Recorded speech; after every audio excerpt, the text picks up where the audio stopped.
I watched my boss smile as he handed me the resignation letter he'd drafted himself. "Sign it," he said, sliding the pen across the mahogany desk. "Make this easy on everyone." My hands were shaking, not from fear, but from the rage I was forcing myself to swallow. 3 years of 70-hour weeks, of missing my daughter's recitals, of building their entire digital infrastructure from scratch. And this is how it ends. With Marcus Chen, the man I once called a mentor, orchestrating my public execution because I wouldn't help him steal credit for my work. But here's what Marcus didn't know. What nobody in that boardroom knew that cold Tuesday morning in March. I wasn't just a software architect. I was the architect. Every single system they relied on, every integration, every custom solution that made Vertex Solutions look like tech geniuses to their clients. That was all me. And I was about to walk away with every bit of knowledge they'd taken for granted, leaving them with nothing but their arrogance and his empty promises. But before I tell you how this all unfolded, type your country in the comments below, hit that subscribe button, and share this video because you won't believe what happened next. Let me take you back to where this really started, not that Tuesday morning, but 6 months earlier, in September, when Marcus first approached me with what he called an opportunity for collaboration. I remember the exact moment. I was in the server room at 11:47 p.m. on a Wednesday, fixing a critical bug that would have cost the company $3 million in client penalties if it wasn't resolved by morning. My coffee had gone cold hours ago. My back ached from being hunched over my laptop on an overturned crate because someone had taken the only chair. Marcus walked in wearing a suit that probably cost more than my monthly salary, looking fresh despite the hour. And he had that smile. You know the one. The smile that successful people wear when they're about to ask you for something they have no intention of repaying. "David," he said, using my first name, like we were old friends, even though he usually called me Thompson in meetings. "You're exactly the person I need." He explained that the board was pushing for innovation metrics, that his performance review was coming up, and that he needed a flagship project to showcase his leadership. "Your AI-driven client analytics platform," he said, gesturing vaguely at my laptop screen like he had any idea what he was looking at. "It's brilliant. I want to present it to the board together. We'll be co-creators. This could mean a promotion for you." I should have seen it then. I should have noticed how he said, "I want to present it," and not "you should present it." How the word "together" came with no details about what that actually meant. But I was tired, exhausted really, and the promise of recognition after 3 years of being invisible in a company I'd helped scale from 40 employees to 400. It was intoxicating, so I said yes. I said yes, and I poured another 3 months of 18-hour days into perfecting that platform, into making it presentation ready, into creating demo videos and documentation and ROI projections that would make any board member drool. The presentation was scheduled for December 15th. I spent the night before at the office running through every possible question they might ask, every technical detail they might want clarified. I wore my best suit, okay, my only suit, and I got to the boardroom at 8:45 a.m. for the 9 shower a.m. meeting. The room smelled like expensive coffee and leather. 8 board members were already seated, chatting casually, and Marcus was at the head of the table, his laptop already connected to the projector. He looked up when I entered, and something flickered across his face. Annoyance. Surprise. I couldn't quite read it. "Thompson," he said, all formal now, "take a seat in the back. I'll call on you if we need technical clarification." I felt the first cold drop of dread hit my stomach, but I told myself I was being paranoid. I sat down in one of the chairs along the wall, where the junior staff usually sat during board meetings, and I watched as Marcus began the presentation, my presentation, with my slides, my data, my 3 years of innovation, and he never once mentioned my name, not once. He used "I" and "my team" and "under my direction," and when board member Patricia Chen, no relation, asked about the machine learning algorithms, Marcus gave a surface-level answer that anyone could have Googled, then smoothly redirected to the business implications before she could dig deeper. I sat there for 45 minutes, watching my work get absorbed into his narrative, watching him take every bow, watching board members nod and smile and congratulate him on his vision. And then came the moment that changed everything. Board member Robert Hutchins, the CFO, asked the question Marcus couldn't answer. What's the computational cost per client query, and how does that scale? Marcus froze. Just for a second, but I saw it. Everyone saw it. And then he did something that should have gotten him fired on the spot. He looked directly at me and said, Thompson, why don't you explain the technical minutia while I grab some water? Technical minutia. 3 years of my life, reduced to minutia. But I stood up and I walked to the front of that boardroom, and I spent the next 20 minutes explaining not just the computational costs, but the elegant solutions I'd engineered to optimize them, the innovative caching strategies, the predictive loading that made the whole system sing. And I watched their faces change. I watched them realize that the genius in the room wasn't the man in the expensive suit. It was the exhausted guy in the slightly too tight jacket who hadn't slept in 36 hours. Patricia Chen started directing her questions to me.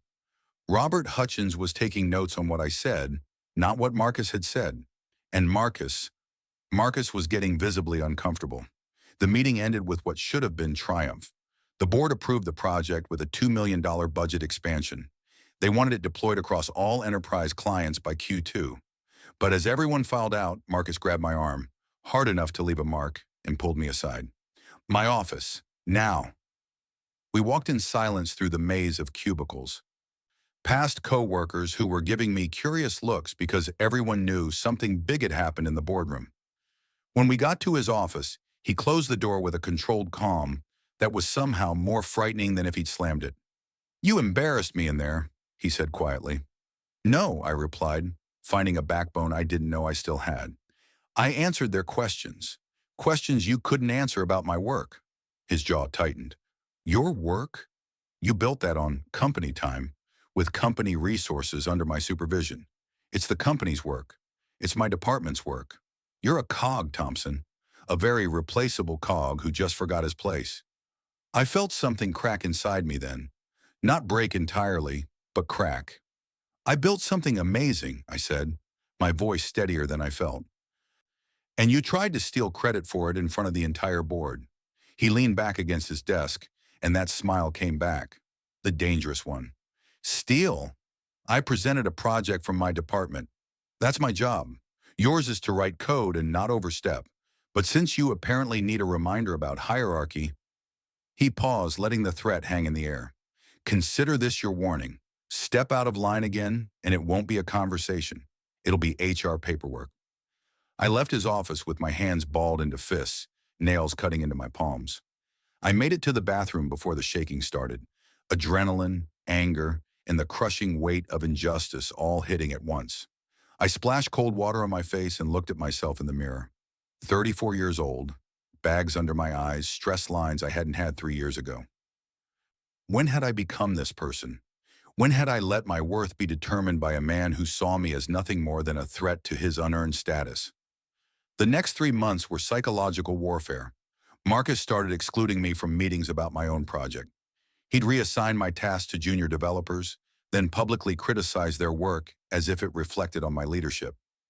He scheduled my performance review for February 28th and spent the entire hour documenting vague attitude problems and team dynamics concerns, while barely mentioning my actual technical achievements. He gave me a 2% raise, below inflation, below the company average, and acted like he was doing me a favor. You're lucky I'm advocating for you, he said, sliding the review across his desk. Some people on the leadership team wanted to see you on a performance improvement plan. I started documenting everything. Every email, every meeting, every casual conversation where Marcus took credit for someone else's work, because it wasn't just me anymore. I started noticing how he operated, how he'd built his entire career on harvesting the brilliance of the people beneath him while presenting a polished facade to those above. There was Jennifer in data analytics, whose market segmentation model he'd presented as his own insight at the Q4 strategy meeting. There was Amin in DevOps, whose infrastructure automation saved the company $500,000 annually, but whose name never appeared in the cost savings report Marcus submitted to the board. We were all cogs in Marcus Chen's personal advancement machine, and I'd been too focused on my own work to see the pattern. But here's what pushed me from documentation to action. It was a Thursday afternoon in mid-March when I got an unexpected calendar invite. Board executive session, personnel review, confidential. My name was in the subject line. My stomach dropped. Executive sessions were where firings got approved, where the board rubber-stamped decisions that HR and legal had already packaged neatly. I checked the attendees list. All 8 board members, Marcus and Diane Porter from HR. I wasn't invited to my own execution. I couldn't focus for the rest of that day. I kept refreshing my email, expecting the termination notice, the meeting request from HR, something. But nothing came. Not that day, not Friday. The weekend was torture. Every notification on my phone sent my heart racing. By Monday morning, I was a wreck. I got to the office at 6:30 a.m., hoping to get a few hours of work in before whatever was coming. But Marcus was already there, waiting by my cubicle with that smile and another person I didn't recognize. A man in an expensive suit holding a leather portfolio. "Thompson," Marcus said, gesturing to the conference room. "Let's have a chat." The man turned out to be Gerald Ostroff, the company's external legal counsel. That's when I knew this was really happening. We sat down in the small conference room, the one without windows, and Gerald opened his portfolio with practiced efficiency.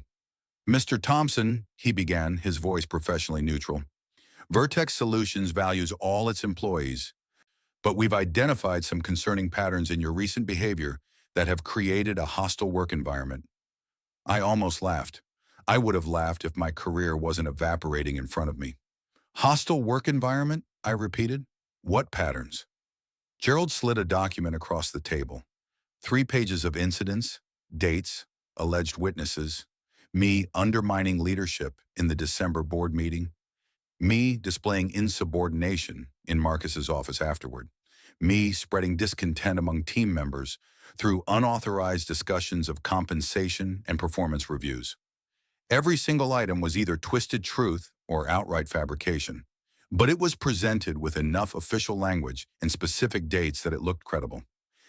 "The board has lost confidence in your ability to work collaboratively within the existing management structure," Gerald continued. "However, in recognition of your technical contributions, we're prepared to offer you 2 options." He slid another document across. The severance package. "Option 1, we initiate termination proceedings for cause, which means no severance beyond your final paycheck and accumulated PTO. This route also requires us to contest any unemployment claims and provide our documented concerns to future employers who call for references." He paused to let that sink in. The threat was clear. "Option 2, you resign voluntarily, effective immediately. We provide 6 months of severance, continue your health insurance through the end of the year, and offer a neutral reference for future employment. All we need is your signature on a resignation letter and a standard non-disparagement agreement." I looked at Marcus. He was leaning back in his chair, arms crossed, that smile playing at the corners of his mouth. He'd won, and he knew it. The board session hadn't been about whether to fire me. It had been about approving this package, about making sure the company was legally protected when they pushed out the person who actually built their flagship product. "Can I see the resignation letter?" I asked. Gerald pulled it from his portfolio, already drafted, already dated for today, with a blank line for my signature. It was a masterpiece of corporate spin, praising Vertex Solutions, thanking them for the opportunities, expressing my desire to pursue other ventures, and accepting full responsibility for the decision to leave. Not a single word about Marcus's sabotage, about stolen credit, about a board that preferred comfortable lies to uncomfortable truths. "I need time to think," I said. "You have until end of business today," Gerald replied. "After that, option 1 is the only option on the table." They left me alone in that conference room with the unsigned resignation letter, and for maybe 10 minutes, I just sat there, staring at that blank signature line. This is the moment when most people break. This is when you sign the paper, take the severance, and tell yourself it's the smart choice, the safe choice. But something had shifted in me over those 3 months of warfare. Maybe it was exhaustion, maybe it was rage, maybe it was the memory of my daughter asking me why I was always too tired to play, why I spent every weekend at the office, why I look so sad all the time. I pulled out my phone and I did something I should have done months ago. I called Patricia Chen, the board member who'd asked the smart questions during that December presentation. Her direct number was on the company directory because she insisted on being accessible to employees. The phone rang 3 times before she answered. Patricia Chen. Her voice was crisp, professional. Ms. Chen, this is David Thompson from IT. We met briefly at the December board meeting about the analytics platform. I remember, she said, and I heard genuine interest in her voice. You're the actual architect behind that system. What can I do for you, David? I'm sitting in a conference room right now with an unsigned resignation letter, I said, deciding that honesty was my only weapon left. And I'm trying to decide whether to sign it or fight the termination for cause that Marcus Chen engineered because I wouldn't let him steal credit for 3 years of my work. The silence on the other end lasted long enough that I thought she'd hung up. Then, don't sign anything. I'll call you back in 20 minutes. She hung up and I sat there with my heart pounding, wondering if I'd just made things infinitely worse or if I'd found an unexpected ally. 18 minutes later, I was watching the clock. My phone buzzed with a text from an unknown number. This is Patricia. Emergency board call in 1 hour. Don't sign. Don't leave the building. Sit tight. I forwarded the text to my personal email, took screenshots of everything Gerald had shown me, and then I did something that would either save me or destroy me. I opened my laptop and I started a file transfer. Every piece of documentation, every design spec, every line of code I'd written, every project plan, every innovation that existed only in my head and my personal notes. I copied it all to an encrypted external drive, not to steal it, not to take it to a competitor, but because I needed insurance and I needed leverage and I needed proof that I was more than a replaceable cog. The hour passed like a week. At 11:30 a.m., my phone rang. Patricia Chen again. David, I need you to tell me everything from the beginning. And I need you to be completely honest because I'm about to go to war with one of our department heads. And I can't do that unless I'm certain I'm fighting for the right person. So I told her everything.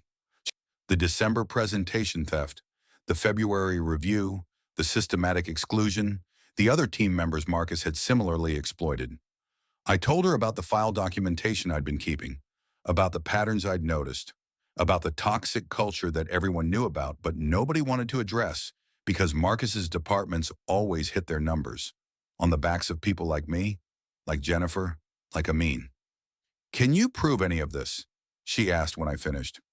I have emails, meeting notes, documented conversations.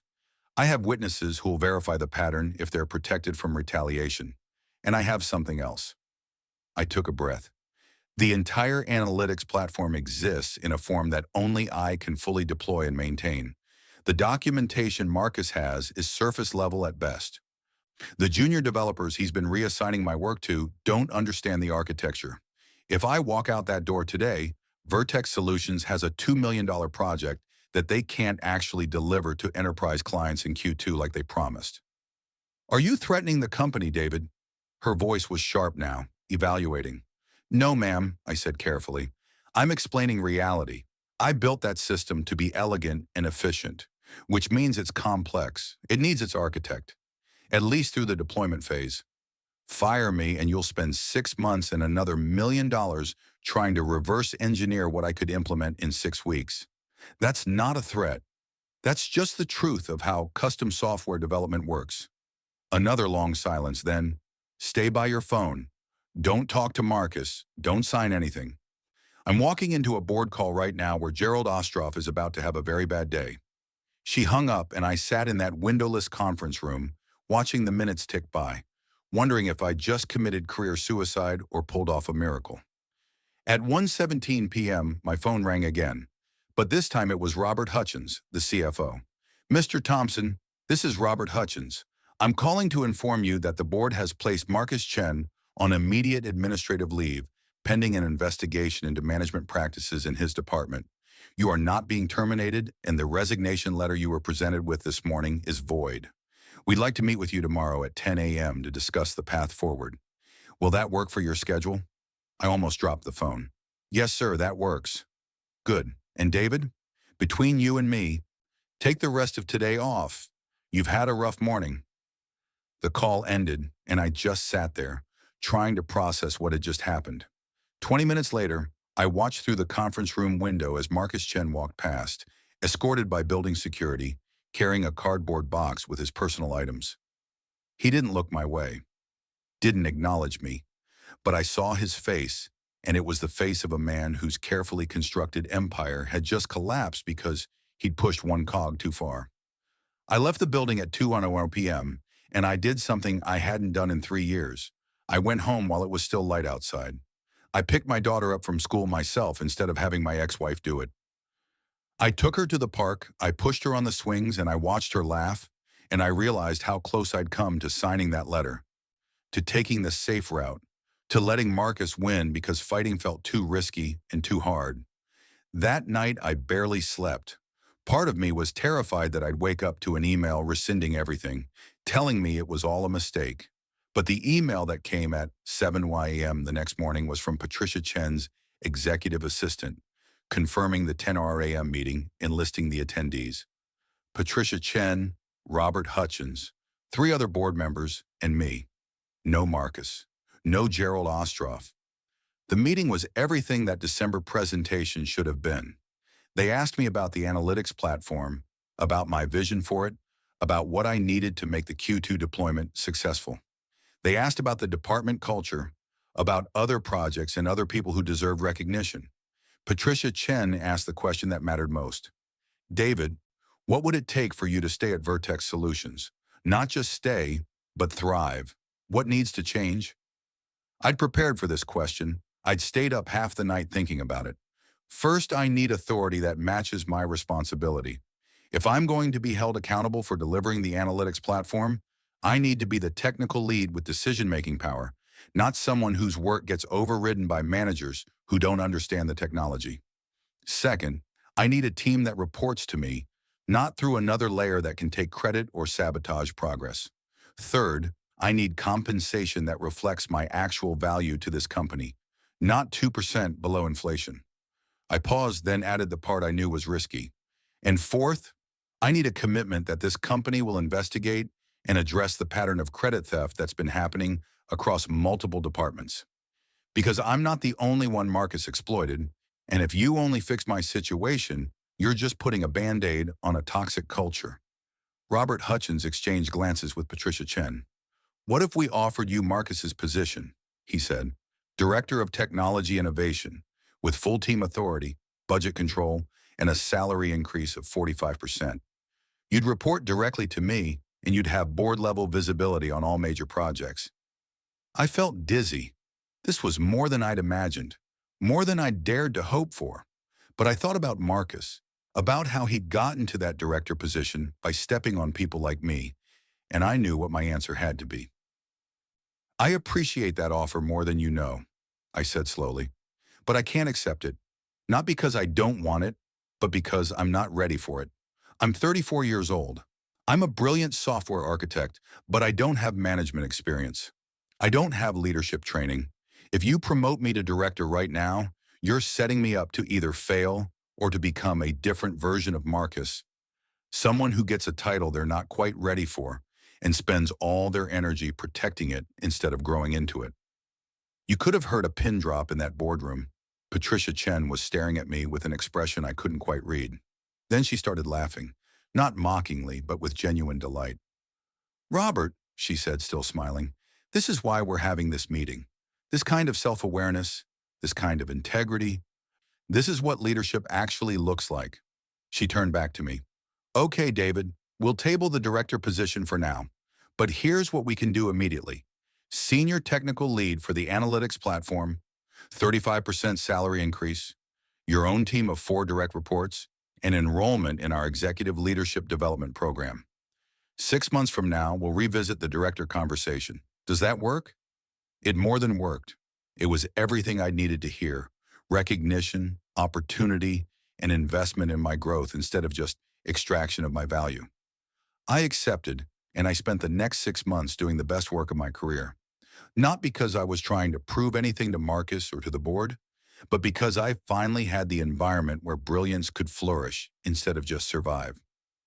The analytics platform launched in Q2 ahead of schedule, and it exceeded every metric we'd projected. Enterprise clients were signing contracts specifically because of that system. Revenue projections for the year increased by 12%, and in June, Robert Hutchins called me into his office to tell me that they were creating a new position, VP of Technology Strategy, and they wanted me to take it. But this story isn't really about my promotion. It's about what happened to Marcus Chen, because karma isn't always dramatic and instant. Sometimes it's slow and thorough and absolutely devastating. The investigation that started in March took 4 months. They interviewed 43 current and former employees. They reviewed 7 years of project records, performance reviews, and board presentations. And what they found was a pattern so consistent and so egregious that it made the December presentation theft look like a minor offense. Marcus had built his entire career at Vertex Solutions on systematically stealing credit from his direct reports.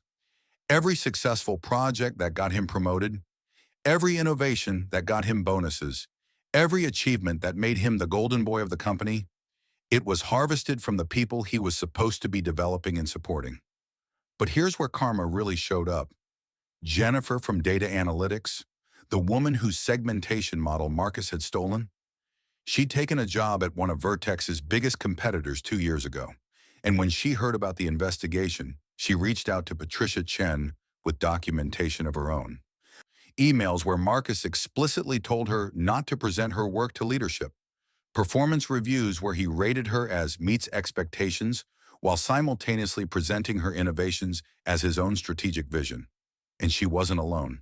The investigation uncovered a network of former Vertex employees across the industry, people Marcus had pushed out or driven away, all of whom had similar stories and similar documentation.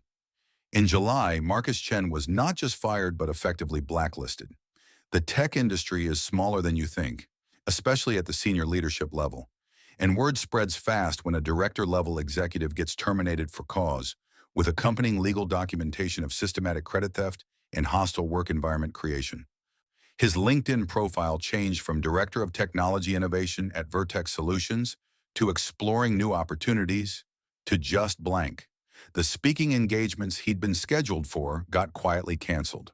The industry awards he'd won got retroactively noted with asterisks explaining that subsequent investigations had revealed the recognized work was primarily done by others. But the real karma wasn't Marcus's professional destruction, though that was certainly satisfying in a cosmic justice kind of way. The real karma was what happened to the people he'd exploited. The board didn't just investigate Marcus's department. They looked at the entire company culture, and they found similar patterns in other divisions. Not as egregious, but there. So they instituted a new policy. Every major project presentation to the board had to include attribution documentation. Every person who contributed meaningfully to a project had to be named, their specific contributions documented, and they had to be in the room for the presentation. They created an anonymous reporting system for credit theft and management abuse. They tied executive bonuses not just to department performance, but to team retention and employee satisfaction scores. Jennifer from Data Analytics came back to Vertex Solutions in August as a senior director, reporting directly to me. Amin from DevOps got promoted to lead infrastructure architect. The culture started shifting slowly because culture change is never fast, but meaningfully. People started feeling safe taking credit for their own work. Meetings became more honest. Innovation increased because people weren't hiding their brilliance to avoid having it stolen. As for me, I'm sitting in my office right now, an actual office, with windows and a door that closes, preparing for a board presentation tomorrow about our Q4 strategy. My daughter's artwork is on my desk. I leave work at 5:30 p.m. most days. I take weekends off. I sleep 7 hours a night, and I'm building something amazing not because I'm terrified of failure or desperate for recognition, but because I finally work in an environment where building amazing things is actually celebrated and shared, not stolen and hoarded. The last time I saw Marcus Chen was completely random, 3 months ago at a coffee shop near my house. He was sitting alone at a corner table with a laptop, and he looked small. Not physically smaller, but diminished somehow. The confidence that had always radiated from him like cologne was just gone. Our eyes met for a brief second, and I saw him recognize me. I watched him calculate whether to say something, whether to pretend he hadn't seen me, whether to apologize or defend himself or attack. In the end, he just looked away and pretended to be absorbed in his screen. I grabbed my coffee and walked out, and I realized something profound. I felt nothing. Not triumph, not satisfaction, not even the anger that had burned in me for so long. Because the best revenge isn't actually revenge at all. It's building a life so full of genuine success and real relationships and actual integrity that the person who tried to destroy you becomes completely irrelevant. Marcus Chen spending the rest of his career struggling to explain a 4-month gap on his resume to skeptical hiring managers? That wasn't my doing. That was just consequences catching up with choices. I didn't push him off the cliff. I just stopped letting him use me as a stepping stone, and gravity did the rest. If this story resonated with you, let me know where you're watching from in the comments. Make sure you're subscribed so you don't miss what happens in stories like these, and share this with someone who needs to hear it.